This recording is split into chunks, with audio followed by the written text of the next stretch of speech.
For a billionaire facing a terminal diagnosis, the only way to survive was, ironically, to kill himself first. As the lethal injection entered his bloodstream, he was slid into a high-speed apparatus. The instant his vital signs vanished, the data comprising his consciousness was fully extracted and rapidly uploaded into a brand new vessel. Just like that, Mike, who was originally days away from death, opened his eyes again. Since a single consciousness cannot inhabit two bodies simultaneously, his old shell had to be discarded for good. Although the procedure came with a staggering $10 billion price tag, Mike found it well worth the cost. He hadn't just cheated death, he had instantly shaved 40 years off his life. Of course, the transition wasn't seamless. The hospital put him through a rigorous rehabilitation program to help his brain re-establish control over his new body.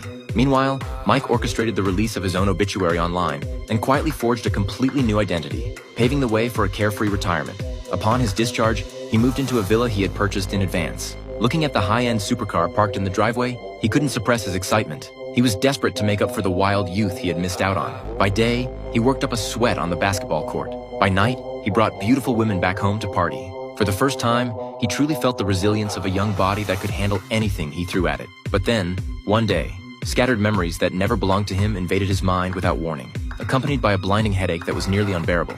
It was only then that he realized he had completely ignored the doctor's orders. The transplant came with significant side effects that required a strict regimen of red pills to suppress. Caught up in his hedonistic lifestyle, Mike had completely forgotten. He stumbled into the bathroom and frantically popped a pill, but a wave of vertigo threw him off balance, and he crashed to the floor.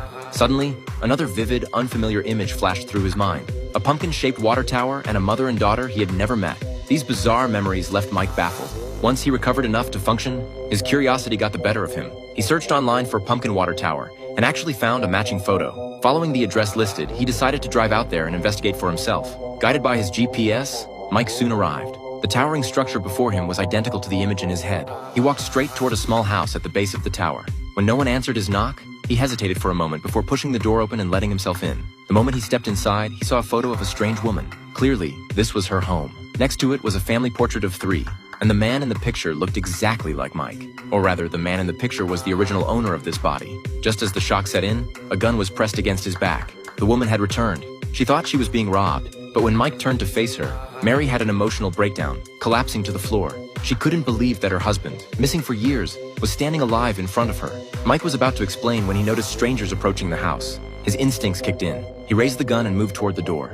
As a thug reached for the handle, Mike aimed, but he wasn't alone. The team was coordinated. One caused a distraction at the front while another sneaked in through the back, subduing Mary. Distracted, Mike was disarmed and pinned to the table. Just as the situation spiraled out of control, a third man walked in. It was John. Shockingly, Mike knew him. They had played basketball together just days ago. Mike instantly realized this was no coincidence. John had befriended him on purpose to track him.